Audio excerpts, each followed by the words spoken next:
विद्यार्थियों नमस्कार, मैं डॉक्टर दीपक कुमार शर्मा आपके अपने YouTube platform chemistry bye D Sharma से आपके साथ जुड़ा हुआ हूँ।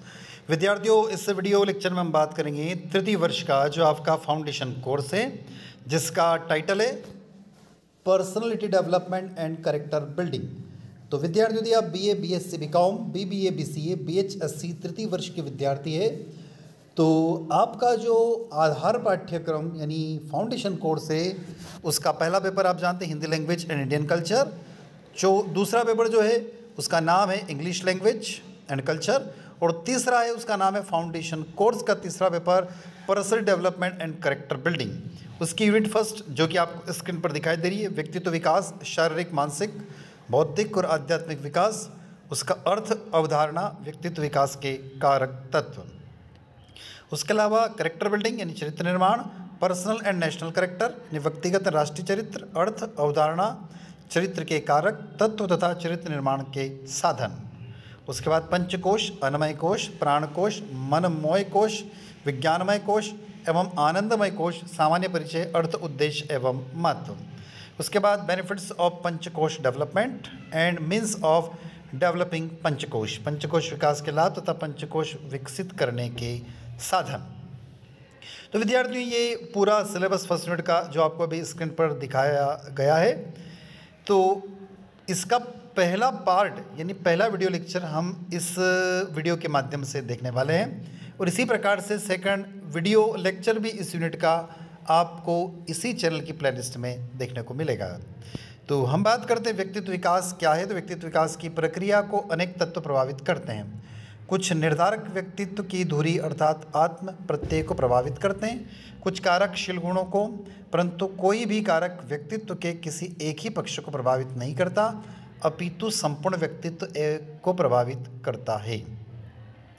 कौन से कारकों का प्रभाव अधिक होगा, ये इस पर निर्भर करता है कि बच्चों में उस कारक के प्रभाव को समझने की योग्यता कितनी है। जैसे किसी खूबसूरत बच्चे को यदि समझे कि लोग उसकी प्रशंसा करते हैं तो उसका व्यक्तित्व पर इसका पॉजिटिव इफेक्ट यानी कि धनात्मक प्रभाव पड़ेगा। विद्यार्थियों, पहले हम लोग थोड़ा सा यहाँ पर इसका थ्योरेटिकल पोर्शन देख रहे हैं, इसके बाद में हम इसके MCQ क्वेश्चन यानी मल्टीपल चॉइस क्वेश्चन की तरफ चलते हैं। स्वयं की सोच, विचार और स्वयं के अनुभव के अनुसार ही प्रत्येक व्यक्ति अपना व्यक्तित्व बनाता है। यहाँ पर हम दो तरह की बात करें जो कि आपको स्क्रीन पर दिखाई दे रहा, अंतर्मुखी और बहिमुखी व्यक्तित्व। अंतर्मुखी व्यक्तित्व वाले व्यक्ति जो अपनी बातें मन में रखते हैं, समझना बहुत कठिन होता है, ऐसे व्यक्ति को समझना बड़ा कठिन होता है। और बहिर्मुखी व्यक्तित्व ऐसा होता है जो बातों को आसानी से बता देता है, बोल देता है, समझा देता है, उसको बहिर्मुखी व्यक्तित्व कहते हैं। उसके बाद बात करते हैं त्रिगुण और व्यक्तित्व मनोविज्ञान। व्यक्तित्व सत, रज, तम कौन से गुण वाला है, गुण की अवधारणा अथर्ववेद से मिलती है। इसकी चर्चा भगवत गीता में की गई है और बाद में इसे सांख्य दर्शन में शामिल किया गया है। त्रिगुण की अवधारणा का उपयोग आधुनिक युग में भी व्यक्तित्व की अवधारणा को समझने के लिए किया गया है। भारतीय शोधकर्ताओं ने भी त्रिगुण की अवधारणा को अनेक लेखों पर विचार और विमर्श किया है। अब तीन गुण कौन कौन से हैं यहाँ पर बताया गया है। सत्वगुण जो कि स्थिरता को कहा जाता है, रजोगुण जो कि सक्रियता को कहा जाता है, और तीसरा तमस गुण जो कि जड़ता को कहा जाता है। मानस में उस कार्य को बताया गया है जो मानसिक कार्यों और मानसिक प्रक्रिया यानी मनोवृत्ति को प्रभावित करता है, अर्थात उसे हम तीन गुणों में व्यक्त कर सकते हैं, सत्वगुण, रजस गुण और तमस गुण। उसके बाद आते हैं हम लोग सात्विक गुण की तरफ। सात्विक गुण तो सत्व गुण आध्यात्मिक गुण कहलाता है। जब सत्व गुण प्रबल होता है तो व्यक्ति में अच्छा और देखभाल करने वाला बनने की अंतर्निहित इच्छा होती है। मन और इंद्रियों की दृढ़ता स्थिर होती है। जब सत्व प्रबल होता है तो व्यक्तित्व में ज्ञान का प्रकाश चमकता है। सात्विक बुद्धि वांछनीय और अवांछनीय, कर्तव्यहीन और कर्तव्यप्रधान कर्म के बीच में अंतर को स्पष्ट रूप से समझती है। सत्व गुण प्रधान होने पर व्यक्तित्व अपना कार्य कर्तव्य समझकर करता है। कोई भी कार्य शांत समझ के साथ किया जा सकता है और व्यक्ति संदेह से मुक्त हो जाता है। जब सत्व प्रबल होता है तो व्यक्ति देवीय और आध्यात्मिक मूल्यों को नमन करता है। दूसरा आता है राजसिक गुण। रजस गुण सक्रिय गुण है, राजस गुण को जुनून और इच्छा को जन्म देने वाला माना जाता है। यह लालच, गतिविधि, कार्य करने, बेचैनी और इच्छा का कारण बनता है। राजस प्रधान व्यक्ति आसक्ति से भरा होता है, कर्म के फल की लालसा से भरा होता है। स्वार्थ की प्रधानता के कारण बुद्धि सही गलत विकृत चित्र प्रस्तुत करती रहती है। उसके बाद आता तामसिक गुण। तमस गुण भौतिक गुणवत्ता है। तमस आशा और भ्रम से उत्पन्न होता है। तमस अस्पष्टता, आलस्य, कल्पना और दृढ़ता को पैदा करता है। व्यक्तित्व दो प्रकार के होते हैं, अभी हमने बात करी ऊपर भी, एक बाहरी व्यक्तित्व, एक आंतरिक व्यक्तित्व। जैसे हमारी शक्ल, हमारी लंबाई, मोटाई, कलर, बोलने का तरीका, व्यवहार, वेशभूषा, सांसारिक ज्ञान, ये सभी बाहरी व्यक्तित्व हैं। आंतरिक व्यक्तित्व की बात करें जो कि हमें आसानी से दिखाई नहीं देते हैं। आगे चलते हैं हम लोग, तो आंतरिक गुणों में क्या आता है? मन में इच्छा, द्वेष, घृणा, नफरत, कामुकता, क्रोध, अहंकार को पास न भटकने देना, इससे आंतरिक व्यक्तित्व मजबूत होता है। आयुर्वेदिक और व्यक्तित्व के सिद्धांत की बात करें तो आयुर्वेदिक का मानना है कि पृथ्वी के सभी जीवित प्राणी, जिनमें निर्जीव भी शामिल हैं, ये 5 तत्व यानी महाभूतों से मिलकर बना है। स्पेस यानी आकाश, वायु, अग्नि, जल तथा पृथ्वी, इन 5 से मिलकर बना होता है। और इन 5 के कारण मनुष्य में त्रिदोष भी उत्पन्न होता है, वात, पित्त और कफ। अब आ जाते हम लोग त्रिदोष वात, पित्त, कफ की तरफ। अभी हमने बात करी कि आयुर्वेदिक के अनुसार मानव शरीर 2 धातु और मल नामक 3 मूलभूत श्रेणियों से बना है। दोषों की संख्या 3 है, वात, पित्त और कफ। ये तीनों शारीरिक दोष माने गए हैं। ये दोष असामान्य आहार विहार से विकृत या दूषित हो जाते हैं, इसलिए इसे दोष कहा जाता है। धातुओं की संख्या 7 है। कौन कौन सी? रस यानी कि प्लाज्मा, रक्त यानी कि खून और ब्लड, तीसरा मांसपेशियाँ, चौथा मेद यानी वसा और फैट, 5वां अस्थि हड्डियाँ, छठा मज्जा यानी बोन मैरो, 7वां शुक्र यानी प्रजनन संबंधी ऊतक। और मालाओं की संख्या 3 है। अभी हमने बात करें 3 दोष होते हैं, वात, पित्त और कफ। वात दोष आकाश और वायु महाभूतों से बना है। पित्त दोष तेजस या अग्नि महाभूतों से मिलकर बना है। और कफ दोष जल और पृथ्वी महाभूतों से मिलकर बना है। चरक और सुश्रुत 7 प्रकार की श्रेणियों को पहचानते हैं, जिनमें लोगों को उनके शरीर में दोषों के प्रभुत्व के आधार पर वर्गीकृत किया गया है। आगे चलते हैं हम यहाँ से। सत्व के 7 प्रकार है, ब्रह्मा सत्व, महेंद्र सत्व, वरुण सत्व, कुबेर सत्य, गंधर्व सत्य, यम सत्य और ऋषि सत्व। इसी प्रकार राजस सत्व के 6 प्रकार है, आसुर सत्व, राक्षस सत्व, पेशाक सत्व, सर्प सत्व, प्रेत सत्व और शकुना सत्व। तमस के 3 प्रकार है, पाशव, मत्स्य और वनस्पति सत्व। आगे बात करते हैं और हम चलते हैं सीधे अब इसके मल्टीपल चॉइस क्वेश्चन की तरफ, यानी एमसीक्यू की तरफ। विद्यार्थियों, अब हम आ गए हैं एमसीक्यू की तरफ। पहला प्रश्न आपको दिखाई दे रहा है, पर्सनैलिटी शब्द किस मूल भाषा से लिया गया है? तो अंग्रेजी से लिया गया है। पर्सोना शब्द किस भाषा से लिया गया है? तो याद रखना लैटिन भाषा का शब्द है। पर्सोना लैटिन भाषा का शब्द है। व्यक्तित्व यानी पर्सनैलिटी व्यक्तित्व की संपूर्ण गुणवत्ता एवं व्यक्तित्व की यह परिभाषा किसने दी थी? तो वुडवर्थ ने दी थी। पर्सोना शब्द का सही अर्थ क्या है? तो मुखौटा। निम्न में से किसने शारीरिक संरचना के आधार पर व्यक्तित्व के प्रकार बताए हैं? तो शेल्डन ने बताए हैं। निम्न आगे बात करते हैं, व्यक्तित्व को अंतर्मुखी बहिर्मुखी में किसने बांटा है? तो कार्ल जुंग ने बांटा है। किसने? कार्ल जुंग ने। दार्शनिक, वैज्ञानिक, गणितज्ञ आदि किस प्रकार के व्यक्तित्व पाए जाते हैं? तो अंतर्मुखी होते हैं। ध्यान रखना, दार्शनिक व्यक्ति, वैज्ञानिक व्यक्ति और गणितज्ञ व्यक्ति ये सभी अंतर्मुखी होते हैं। निम्न में से अंतर्मुखी व्यक्ति की विशेषता बताइए। तो संदेही, एकांत प्रिय रहने वाला।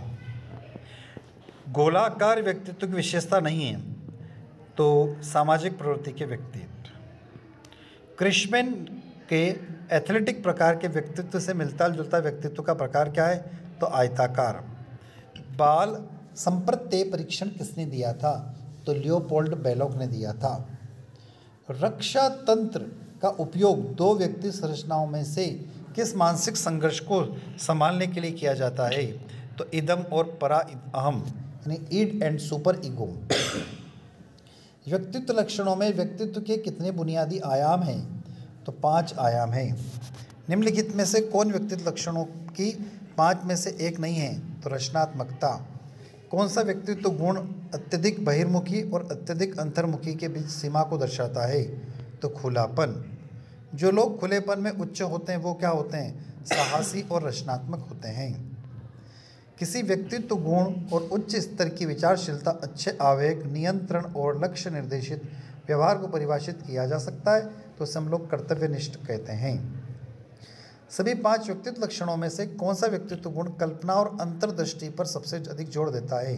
तो खुलापन। प्रश्न क्रमांक 19, जो लोग कर्तव्यनिष्ठ में उच्च होते हैं वे क्या होते हैं? तो विवरण पर ध्यान देते हैं। प्रश्न क्रमांक 20, व्यक्तित्व के 5 बड़े गुणों को याद रखने के निम्नलिखित में से किस परिवर्णी शब्द का उपयोग किया जाता है? तो महासागर। किस शोधकर्ता की सूची में 4000 व्यक्तित्व लक्षण शामिल थे? तो गार्डन ऑलफोर्ड की में। बहिर्मुखी एक व्यक्तित्व गुण है जो निम्नलिखित में से किसकी विशेषता है? तो बातूनीपन की। जो ज़्यादा बातें करता बहिर्मुखी होता है। बहिर्मुखी की प्रवृत्ति। प्रश्न क्रमांक 23, बहिर्मुखी की प्रवृत्ति वाले लोग किस प्रकार की स्थितियों में ऊर्जा प्राप्त करते? तो सामाजिक परिस्थितियों में। निम्नलिखित में से कौन अंतर्मुखी लोगों की विशेषता है? तो एकांत पसंद करना।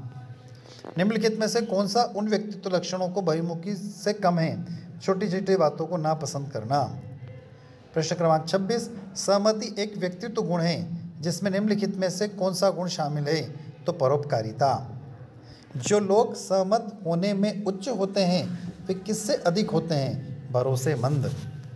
प्रश्न क्रमांक 28, निम्नलिखित में से कौन सा उन व्यक्तित्वों का लक्षण है जो सहमत होने में कम है?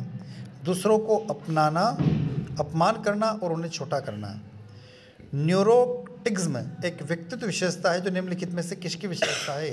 तो भावनात्मक अस्थिरता की विशेषता है। प्रश्न क्रमांक 30, जिन व्यक्तियों में विक्षिप्तता अधिक होती है वे निम्नलिखित में से किसका अनुभव करते हैं? तो चिड़चिड़ेपन का। प्रश्न क्रमांक 31, सकारात्मक व्यक्तित्व लक्षणों में निम्नलिखित में से क्या शामिल है? तो महत्वाकांक्षा। प्रश्न क्रमांक 32, नकारात्मक व्यक्तित्व लक्षणों में वे मददगार से अधिक हानिकारक हो सकते हैं। निम्नलिखित में से कौन सा एक नकारात्मक व्यक्तित्व लक्षण है? तो अविश्वसनीय। प्रश्न क्रमांक 33, यदि आप खुलेपन में उच्च अंक प्राप्त करते हैं तो आप कौन सा सकारात्मक व्यक्तित्व गुण होने की अधिक संभावना है? तो रचनात्मकता। प्रश्न क्रमांक 34, कर्तव्यनिष्ठा की अनुवांशिकता क्या है? जैसा कि समरूप और भ्राता जुड़वा बच्चों के अध्ययन में पता चलता है। तो 41%। याद रखिएगा 41%।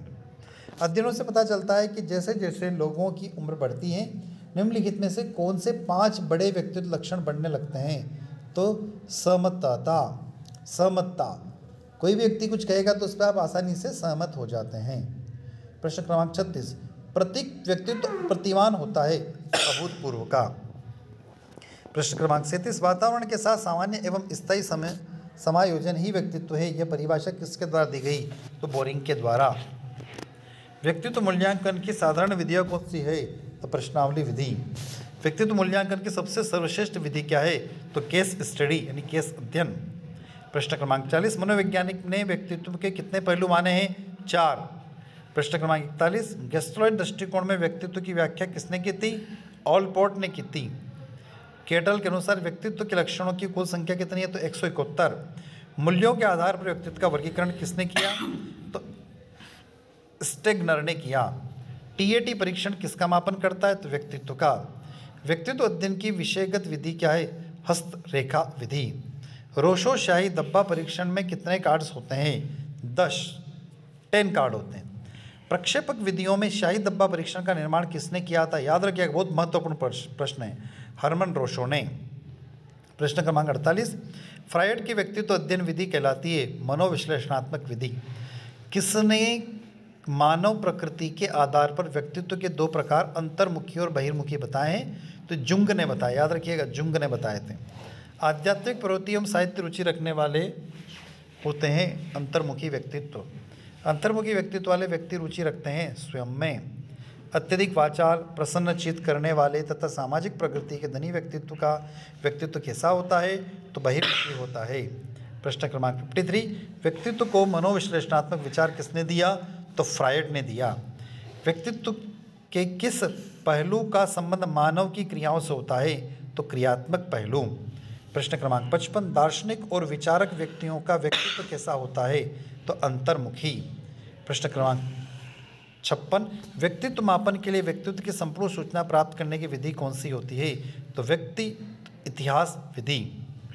प्रश्न क्रमांक 57, थॉर्नडाइक के व्यक्तित्व के वर्गीकरण का आधार क्या है? चिंतन और कल्पना।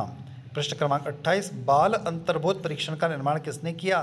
तो लियोपोल्ड ब्लेक ने किया। प्रश्न क्रमांक 59, व्यक्तित्व के प्रतिकारक सिद्धांत का प्रतिपादन कौन है? तो आरबी केटल। प्रश्न क्रमांक 60, फ्रायड में कौन सी मूल प्रवृत्ति पर अधिक जोर दिया? तो काम प्रवृत्ति पर। प्रश्न क्रमांक 61, व्यक्तित्व पर कार्य पालन कहलाता है अहम। प्रश्न क्रमांक 62, नैतिकता के सिद्धांत पर काम करता है पराअहम। प्रश्न क्रमांक 63, ईगो जिसे हम बोलते हैं। बच्चे का विकासशील व्यक्तित्व किसके द्वारा प्रभावित होता है? तो ग्रंथियां, परिवार और विद्यालय में प्राप्त अनुभवों के द्वारा। प्रश्न क्रमांक 64, छात्रों को मानसिक रूप से स्वस्थ बने रहने के लिए विद्यालय प्रशासन को कौन सा तरीका अपनाना चाहिए? तो नियमित स्वास्थ्य परीक्षण। प्रश्न क्रमांक 65, व्यक्तित्व के TAT यानी प्रासंगिक अंतर्बोध परीक्षण में कार्ड की संख्या होती है 30। व्यक्तित्व मापन की किस विधि में समाज के व्यक्तियों से जानकारी लेकर निष्कर्ष निकाला जाता है? तो समाज मिति विधि। सेगमेंट फ्रायड ने व्यक्तित्व के कितने अंग बताए हैं? 3। निम्न में से व्यक्तित्व पर किसका प्रभाव नहीं पड़ता है? तो वंशानुक्रम और वातावरण दोनों का। 68, स्पेनगर ने व्यक्तित्व को किस आधार पर बांटा है? तो समाजशास्त्री आधार पर। प्रश्न क्रमांक 69, अमानवीय व्यवहार से युक्त व्यक्तित्व होता है तामसिक व्यक्तित्व। प्रश्न क्रमांक 70, सृजनशील बालक का व्यक्तित्व होता है बहिर्मुखी। वाक्य पूर्ति परीक्षण का निर्माण किया है पाइन व टेंडलर ने। प्रश्न क्रमांक 72, निम्न में से व्यक्तित्वनिष्ठ विधि कौन सी है? तो व्यक्ति इतिहास विधि। 73, केटल ने कितने गुणों की चर्चा की है? तो 16 अर्थात 16। 74, व्यक्तित्व का अंतर्मुखी बहिर्मुखी के रूप में वर्गीकरण किसने प्रस्तुत किया है? तो आइजैक ने किया है। 75, निम्न में से कौन सा व्यक्तित्व का जैविक निर्धारक है? तो अनुवांशिक प्रभाव। प्रश्न क्रमांक 76, व्यक्तित्व एक व्यक्ति के व्यवहार, तरीका, दृष्टिकोण, क्षमताओं, योजनाओं तथा अभिरुचियों में विशिष्टता संगठन है। यह कथन किसका है? तो मन का है। प्रश्न क्रमांक 77, व्यक्तित्व के लिए अंग्रेजी शब्द पर्सनैलिटी है जो लैटिन भाषा शब्द पर्सोना से उत्पन्न हुआ है जिसका अर्थ होता है मुखौटा। 78, वुडवर्थ ने व्यक्तित्व के शील गुणों की संख्या 12 बताई है।